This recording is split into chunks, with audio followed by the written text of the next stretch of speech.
ආයිබෝන් සුබ දවසක් ප්‍රාර්ථනා කරන වෙනදා වගේම අදත් අපි වීඩියෝ එකක එකතු වෙනවා සියලුම දෙනාටම ශ්‍රී ලංකාවේ තියෙන රුමේනියානු එම්බසි එකේ අලුත්ම තත්ත්ව පිළිබඳ අප්ඩේට්ස් කීපයක් අරගෙන තමයි අදත් මේ වීඩියෝ එක අරන් ආවිලා තියෙන්නේ. හරි එහෙනම් අපි වීඩියෝ එකට ගිහිල්ලා කතා කරමු රුමේනියානු එම්බසි එකේ අලුත්ම තත්ත්වය කොහොමද කියලා.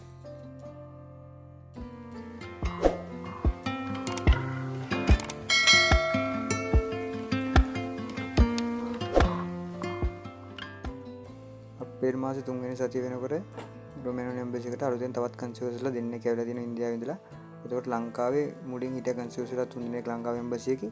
එතකොට අලුතෙන් ආපු දිනත් එක දැනට සම්පූර්ණ කන්සියුලර්ස්ලා 5 දෙනෙක් දැනට රුමේනියානු එම්බසි එකේ වැඩ කරනවා. දැනට රුමේනියානු එම්බසි එකේ දවසට 70ක් 100ක් ප්‍රමාණයක් ඉන්ටර්ව්ස් වල මුහුණ දෙනවා. මේ විදිහට කන්සියුලර්ස් ගන්න වැඩි වුණ නිසා සමහර අකට ඉදිරි මාස කිහිපය තුළ දවසට කරන ඉන්ටර්ව්ස් ප්‍රමාණය වැඩි වෙන්න පුළුවන්.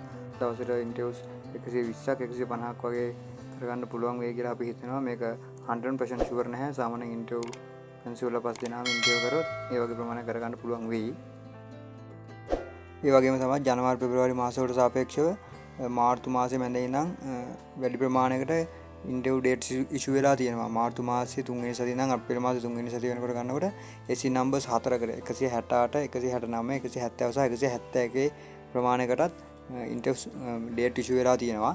මේකත් හොඳ ප්‍රවණතාවයක්. අපි දැනට තියෙනට වඩා ඉස්සරහට එම්බසි එකේ කටයුතු ගොඩක් ඉක්මන් වෙයි කියලා අපිට හිතන්න පුළුවන්.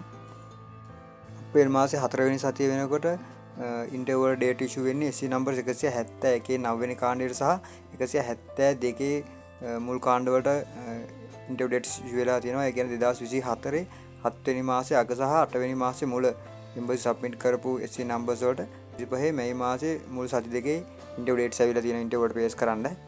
ඒ වගේම තමයි රුමේනියානු එම්බසි එකෙන් අලුතෙන්ම නිවේදනයක් නිකුත් කරලා තියෙනවා. 2025 මැයි මාසයේ 1 වෙනිදා සහ 2 වෙනිදා රුමේනියානු එම්බසි එක වහලා තියෙන්නේ. ඒ දවස්වල ඉන්ටර්ව්ස් පවත්වන්නේ නැහැ.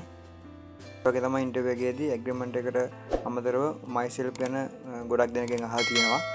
ඔයාලේ ප්‍රශ්නත් පොඩක් පුරුදු වෙලා යන්න myself ගැන තමන් ගැන කෙටි විස්තරයක් පුරුදු වෙලා යන්න. තමන්ගේ නම, වයස, පවුලේ විස්තරය, එතකොට තමන් දැනට කරන රැකියාව, පුළුවන් නම් මේ එක්ස්පීරියන්ස් එක, අන්න ඒ වගේ කෙටි විස්තරයක් තමන් ගැන පුරුදු වෙලා යන්න අනිවාර්යයෙන්ම. ඊට අමතරව එකමඩේෂන් ඇඩ්‍රස් එකත් හොඳට බලාගෙන යන්න. එකමඩේෂන් ඇඩ්‍රස් එකත් අහලා තියෙන පහුගිය දවස් ටිකේ. ඒ වගේම බයික් රයිඩ් යන අය ඉන්ටර්වයුව එකට යනකොට අනිවාර්යයෙන්ම මාර්ග සංඥා සහ මාර්ග නීති පිළිබඳ හොඳ දැනුවත් වීමකින් යන්න. හොඳ පොඩ්ඩක් ඒ ගැන බලාගෙන යන්න. අනිවාර්යයෙන්ම පහුගිය දවස්වල බයික් රයිඩ් යන හැමෝගෙම වගේ මාර්ග නීති පිළිබඳ අහලා තිබුණා. හරි, මෙන්න මේ අප්ඩේට්ස් ටික තමයි දැනට රුමේනියානු එම්බසි එක ගැන දෙන්න තියෙන්නේ. අපි ඉදිරියට එන අප්ඩේට්ස් පිළිබඳ අනිවාර්යයෙන්ම ඔයාලව දැනුවත් කරන්නම්. බොහොම ස්තුතියි. වෙනද වගේම අදත් අපි වීඩියෝ එකක් රැඳිලා හිටියට අපි අලුත් වීඩියෝ එකකින් නැවත හමු වෙමු.